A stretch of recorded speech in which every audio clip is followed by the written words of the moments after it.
পর্যটকের অভাবে কলকাতার মিনি বাংলাদেশে হোটেল ব্যবসায় লালবাতি।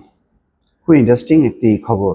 ভারত যে গো করলো বাংলাদেশের পর্যটকদের ভিসা দেবে না, এর ফলে কি ভারত লাভবান হচ্ছে? ভারত লাভবান হচ্ছে না। বাংলাদেশি ব্যবসায়ীরা যারা চিকিৎসা প্রার্থী, যারা অভ্যস্ত কলকাতায় বা দিল্লিতে বিভিন্ন জায়গায় তারা চিকিৎসা নিতে, তারা ক্ষতিগ্রস্ত হচ্ছে। তো শুধু ক্ষতিগ্রস্ত বাংলাদেশের মানুষ হচ্ছে তা না, ভারতের মানুষ হচ্ছে, ভারতের ব্যবসায়ীরা হচ্ছে। তার একটি প্রতিবেদন একটি করেছে আজকের পত্রিকা, যে পর্যটকের অভাবে কলকাতার মিনি বাংলাদেশে হোটেল ব্যবসায় লালবাতি। এখানে একটি ছবি দেওয়া হয়েছে যে প্রতি বছর ডিসেম্বর জানুয়ারিতে কলকাতা বাংলাদেশি পর্যটকদের পদচারণায় মুখরিত হয়ে থাকতো, অথচ এখন তা জনশূন্য হয়ে খাখা করছে। বিশেষ করে এই নতুন বছর পালনের জন্য সব দলে দলে ছুটে যেত কলকাতায়, সেই কলকাতা এখন খাখা করছে। বছর শেষে উৎসবের আমেজে আছে পুরো বিশ্বই, ব্যতিক্রম নয় ভারত বাংলাদেশ। তবে এর মধ্যেও পশ্চিমবঙ্গের রাজধানী কলকাতার মিনি বাংলাদেশ এলাকার ব্যবসা পুনরুদ্ধারের কোনো আশা দেখা যাচ্ছে না।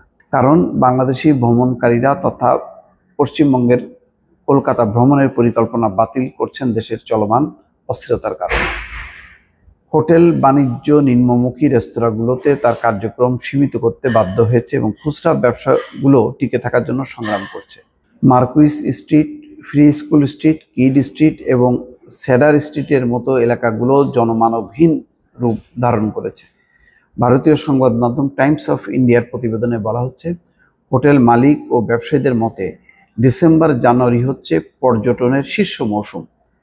কলকাতার উৎসব এবং বাংলাদেশের বছরান্তের ছুটির কারণে প্রচুর পর্যটক আসে কলকাতায়, কিন্তু এবার সেরকম কোনো লক্ষণ দেখা যাচ্ছে না ডিসেম্বর শেষ হয়ে গেলেও। ফ্রি স্কুল স্ট্রিট ট্রেডার্স অ্যাসোসিয়েশনের সাধারণ সম্পাদক হায়দার আলী খান বলেন, এলাকায় ব্যবসায় শীর্ষ সময়। হোটেলগুলো সাধারণত পর্যটকে পরিপূর্ণ থাকে এবং রেস্তোরাঁয় জায়গা পাওয়া কঠিন হয়ে যায়।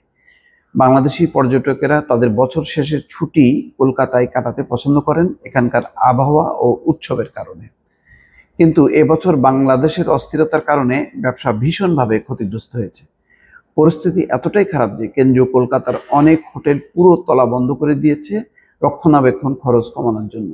যেসব কামরা আগে টানা কয়েক সপ্তাহের জন্য বুক থাকতো, সেগুলো এখন অর্ধেক দামে পাওয়া যায়।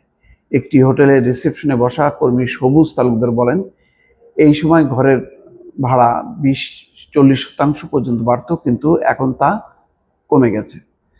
টাঙ্গাইল থেকে আসা পর্যটক আবু হাসিম জানান, ঘর ভাড়া অনেক কমে গেছে। তিনি বলেন, মির্জা গালিব স্ট্রিটের যে হোটেল কামরায় আমি গত বছর 2000 টাকায় ভাড়া নিয়েছিলাম, এখন তা 800 টাকায় পাওয়া যাচ্ছে। পর্যটকের অনুপস্থিতি স্থানীয় খুচরা ও খাদ্য শিল্পের উপর প্রভাব পড়েছে। বাংলাদেশি ক্রেতার উপর নির্ভরশীল দোকানগুলো ক্রমে বিক্রি কমে যাওয়ার কথা জানিয়েছে। ফ্রি স্কুল স্ট্রিট ট্রেডার্স অ্যাসোসিয়েশনের যুগ্ম সম্পাদক সাইফ শামীম বলেন, আমরা ভারতীয় এবং ইউরোপীয় পর্যটকদের আকৃষ্ট করতে 50% পর্যন্ত ছাড় দিচ্ছি। বাংলাদেশের পর্যটকদের উপস্থিতি খুবই কম। এই অ্যাসোসিয়েশন 5 শতাধিক হোটেল মালিক ও ব্যবসায়ীদের প্রতিনিধিত্ব করে।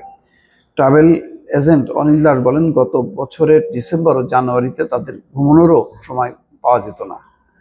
মানি এক্সচেঞ্জাররা প্রায়ই রাতে যাতায়াতকারী পর্যটকদের সেবা দিতেন, তারাও ব্যবসা কমে যাওয়ার কথা বলছেন। মানি এক্সচেঞ্জার মনোরঞ্জন রায় বলেন, গত বছর ঢাকার একটি পরিবার আমার দোকানে রাত কাটিয়েছিল, কারণ তারা কোনো হোটেলে জায়গা খুঁজে পায়নি। দর্শক, এই হচ্ছে অবস্থা। তার মানে কি? তার মানে কলকাতার মানুষ, পশ্চিমবঙ্গের মানুষ বা ভারতের মানুষ, তারাও কিন্তু ক্ষতিগ্রস্ত হচ্ছে। ক্ষতিগ্রস্ত হচ্ছে বাংলাদেশ তা না, দুই দেশের মানুষই ক্ষতিগ্রস্ত হচ্ছে। সুতরাং দুই দেশের মানুষের স্বার্থে কি করা উচিত, এটা ভারতকেই সিদ্ধান্ত নিতে হবে। বাংলাদেশের দিক থেকে কোনো আপত্তি নেই।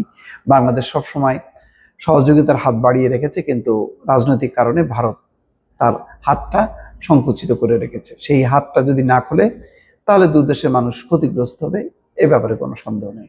ভালো থাকবেন। আল্লাহ হাফেজ।